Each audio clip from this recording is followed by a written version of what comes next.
Halo, bertemu kembali dengan saya Berniadi Mobala. Pada video kali ini kita akan melanjutkan pembahasan tentang Reliability Centered Maintenance. Nah, setelah kita membahas tentang analisis FMEA, tahap selanjutnya adalah kita akan membahas tentang task selection. Nah, kali ini kita akan membahas tentang proactive task. Jadi task selection nanti terdiri dari dua, yaitu default action dan proactive task. Proaktivitas yang akan kita bahas adalah preventive maintenance. Nah, pada dasarnya sebenarnya proaktivitas ini terdiri dari dua, yaitu preventif dan predictive maintenance. Nah, um, sebuah peralatan itu biasanya ketika dia bekerja, dia berinteraksi dengan lingkungan. Nah, lingkungan ini bisa berupa peralatan lain yang kontak dengan peralatan tersebut, atau produk yang diproses, atau fluida kerja, atau kondisi cuaca, dan lain-lain. Nah, lingkungan ini memberikan stres atau tegangan kepada peralatan. Nah, tegangan yang bekerja terus dengan berjalannya waktu ini menurunkan ketahanan peralatan.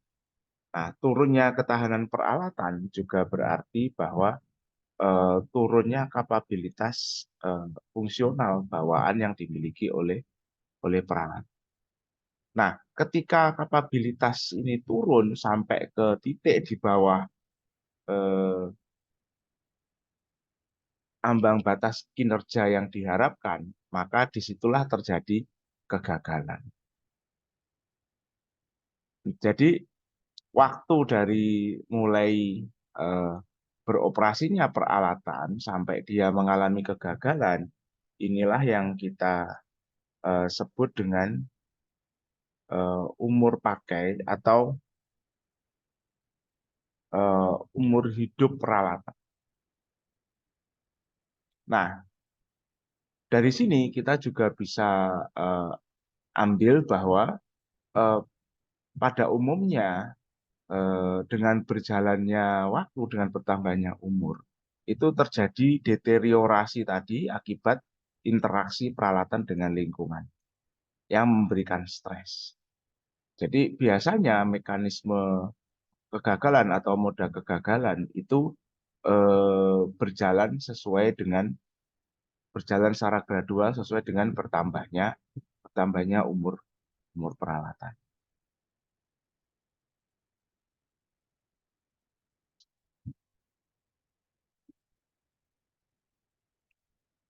Oke, nah jadi secara umum kita bisa simpulkan bahwa kegagalan dapat dicegah jika kita mengetahui umur hidup peralatan. Jadi kalau kita tahu umur hidupnya, maka sebelum umur hidupnya berakhir, kita bisa melakukan perawatan sehingga bisa mencegah terjadinya kegagalan. Namun pada kenyataannya umur hidup peralatan itu sulit diketahui secara pasti, oke? Karena tidak ada peralatan yang mengalami stres yang benar-benar sama. Sehingga umur hidup peralatan itu pada umumnya terdistribusi secara statistik. Jadi bervariasi dengan satu nilai rata-rata tertentu. Jadi ada yang kemudian umur hidupnya lebih pendek dari rata-rata dan ada yang lebih panjang dari rata-rata. Nah, perbedaan stres yang kecil itu bisa jadi menyebabkan perbedaan besar pada umur peralatan juga.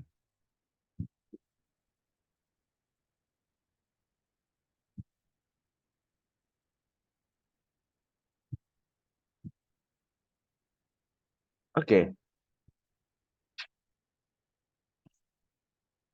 nah jadi pada kenyataannya meskipun kita mengetahui bahwa ketahanan terhadap kegagalan itu menurun dengan bertambahnya usia peralatan, tetapi tetap sulit memprediksi kapan peralatan gagal itu secara akurat.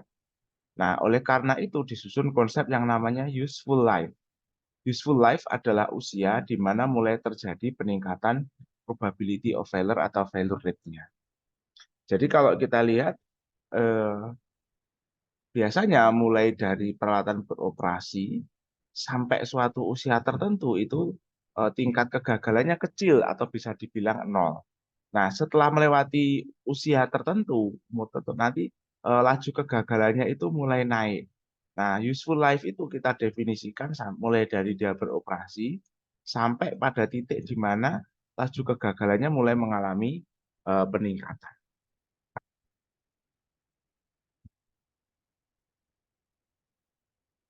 Oke. Nah, ketika apa namanya catatan kegagalan atau catatan operasi dari banyak peralatan yang sama kita kumpulkan, biasanya nanti kita menemukan bahwa eh, ada kegagalan yang terjadi secara acak di awal usia peralatan seperti ini. Sehingga sepanjang useful life ini sebenarnya failure rate-nya itu tidak nol, tapi cukup kecil begitu. Nah, sehingga kegagalan prematur itu tadi menyebabkan kurvanya seperti ini. Ini yang di area useful life ini tidak nol, laju kegagalannya. Ini di atas nol, tapi cukup kecil. Nah, kemudian setelah useful life, dia mulai mengalami kenaikan.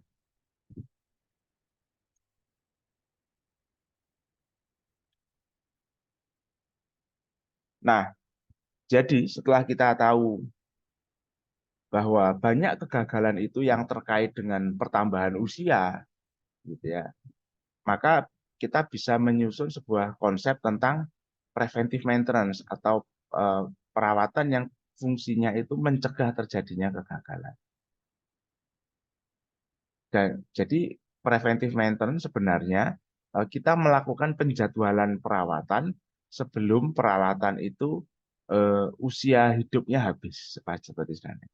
Nah, jadi apakah suatu tindakan proactive maintenance itu layak dilakukan, itu tergantung pada technical karakteristik dari failure mode dan pekerjaannya tersebut. Apakah failure mode-nya ini terkait dengan usia, sehingga kita bisa mendefinisikan useful life yang yang cukup akurat begitu. Nah, kegagalan yang terkait usia itu biasanya muncul dalam bentuk keausan. Nah, seperti tadi keausan biasanya muncul di mana peralatan kontak dengan produk atau dengan lingkungan. Oke.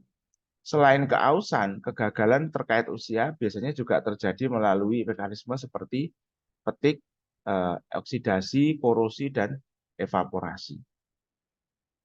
Petik ini adalah kelelahan.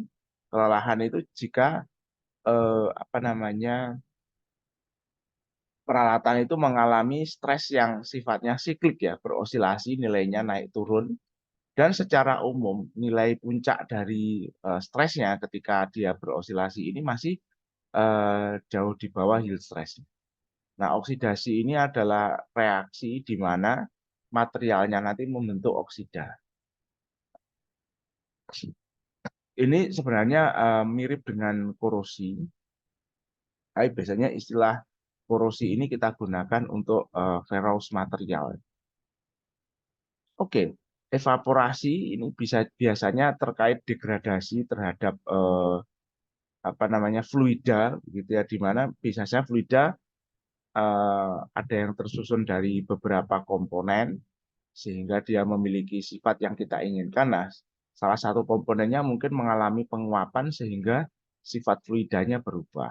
Biasanya kalau kita punya apa namanya minyak pelumas dan lain sebagainya.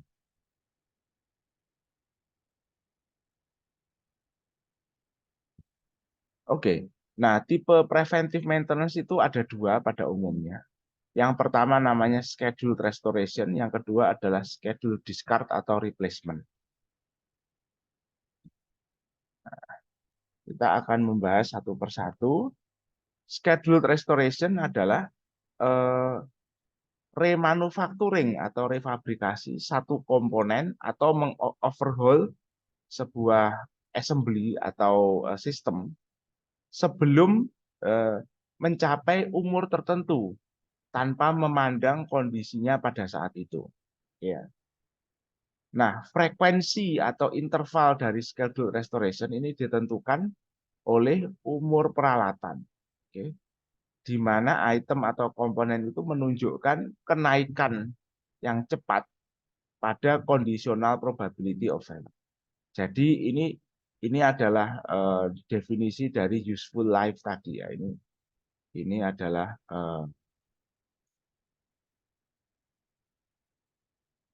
ini adalah sama dengan definisi useful life. Nah, faktor yang perlu diperhatikan dalam penerapannya ini ada dua. Yang pertama adalah kelayakan teknis. Yang ketiga adalah consequence related cost effectiveness-nya. Jadi efektivitas biayanya terkait dengan konsekuensi kegagalan yang ditimbulkan.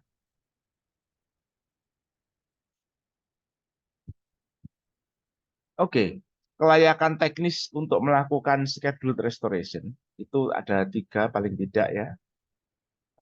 Yang pertama adalah there is an identifiable age at which the item shows a rapid increase in the conditional probability of value.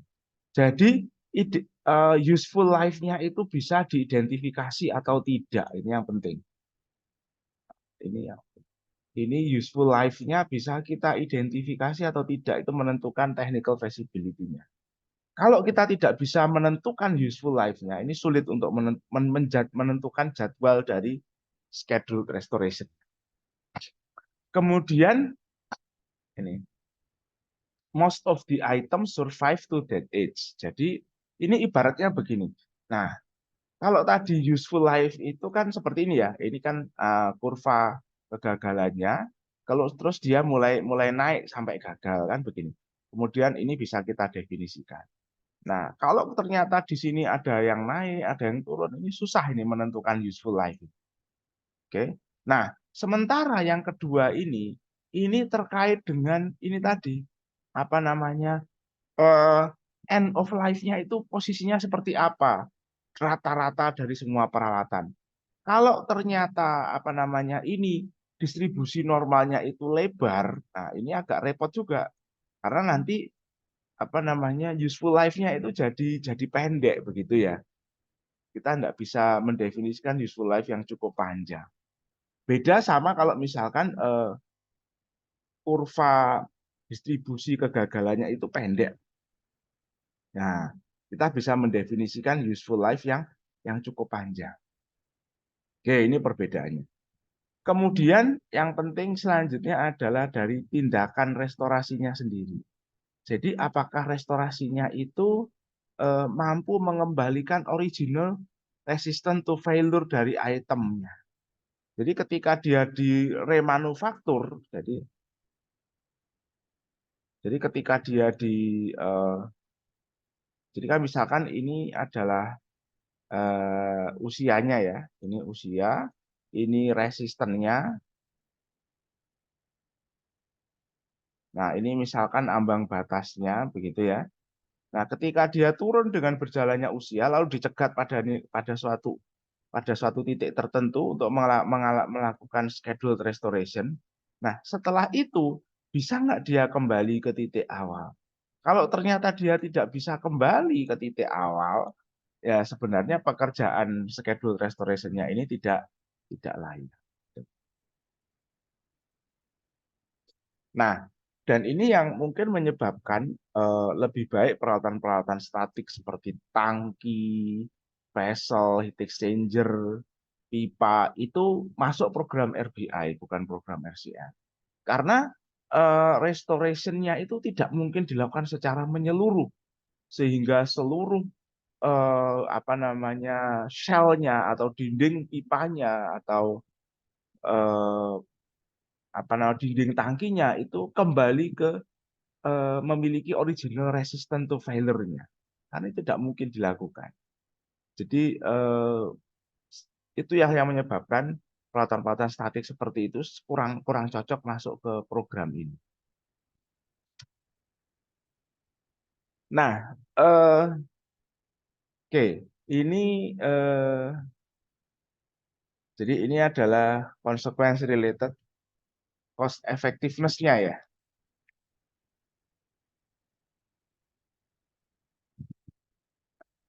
Yang pertama, kalau konsekuensinya itu terkait dengan safety dan environment, maka schedule restoration-nya itu tidak efektif jika pengurangan frekuensi kegagalan tidak cukup, sehingga kemungkinan kegagalan yang menimbulkan konsekuensi keselamatan dan lingkungan itu masih masih cukup tinggi. Oke, jadi ini penting.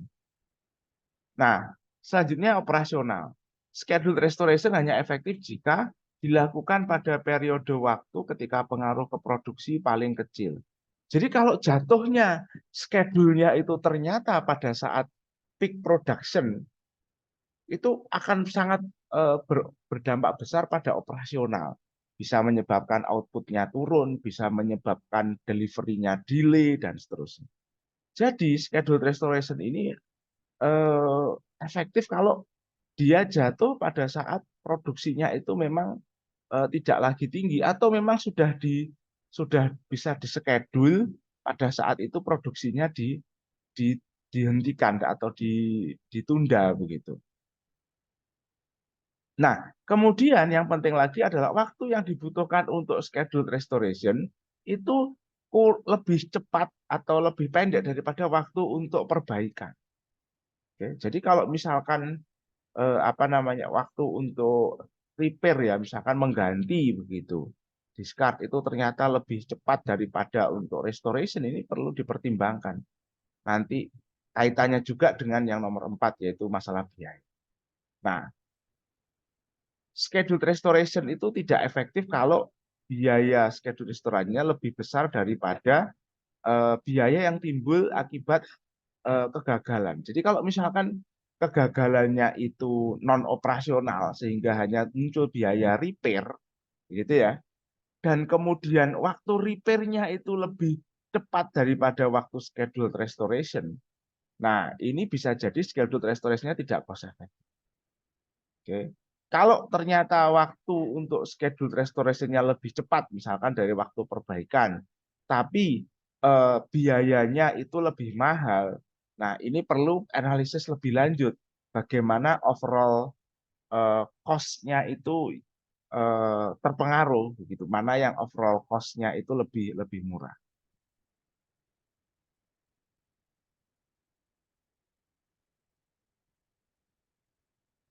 Oke, kemudian schedule discard.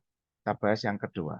Jadi schedule discard ini adalah discarding or replacing ya, data typo. Jadi ini replacing an item or component at or before a specified age limit, regardless of its condition at the time.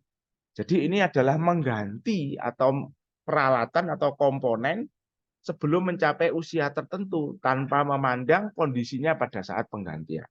Nah, biasanya specified age limit nanti ditentukan lebih detail lagi ya. Oke. Nah, jadi frekuensinya nanti ditentukan oleh usia di mana komponen ini mengalami rapid increase. Sama, ini ditentukan oleh useful life-nya juga. Tapi tidak fully useful life yang dipakai. Jadi batasan usianya dalam penjadwalan itu ada dua. Ada yang namanya safe life limit, ada yang namanya economic life limit. Jadi safe life limit ini kita definisikan untuk item yang ada safety dan environmental consequence.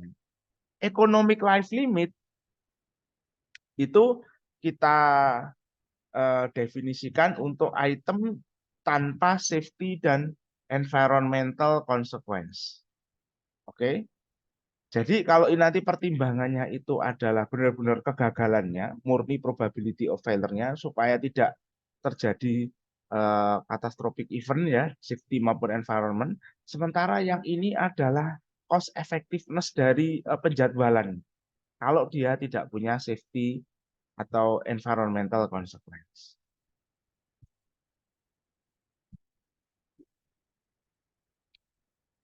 Oke. Nah, safe life limit adalah usia di mana tidak terjadi kegagalan sama sekali sebelumnya. Oke. Jadi kalau misalkan kurva laju kegagalannya itu seperti ini, ada kegagalan yang tinggi di awal, ini tidak ada safe life limitnya. Karena di awal bisa terjadi kegagalan yang tinggi begitu ya. Nah, yang bisa kita definisikan safe life limitnya adalah yang misalkan tipe seperti B atau tipe seperti C begitu. Yang C nanti agak rumit karena ini kenaikannya itu linier ya, kenaikan failure rate-nya itu linier.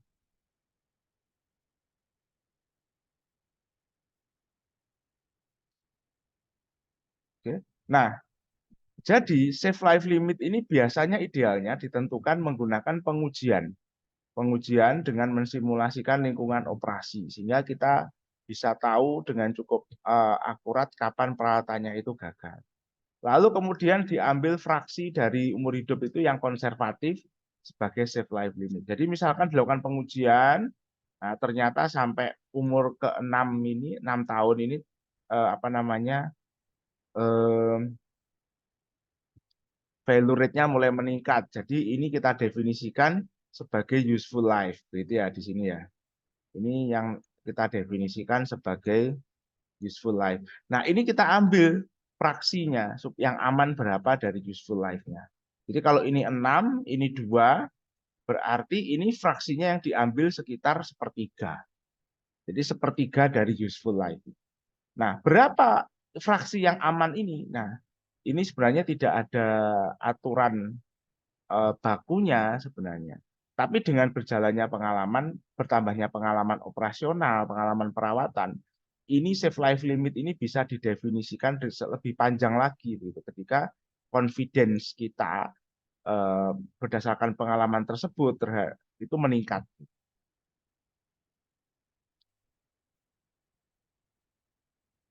Oke, economic life limit. Nah, economic life limit ini tadi terkait dengan cost effectiveness tadi ya.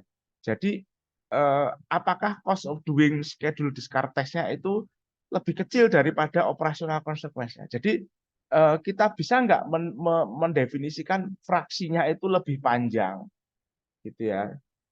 Fraksi useful life-nya itu lebih panjang sampai di mana cost of doing schedule discard test-nya itu kurang dari operational consequence.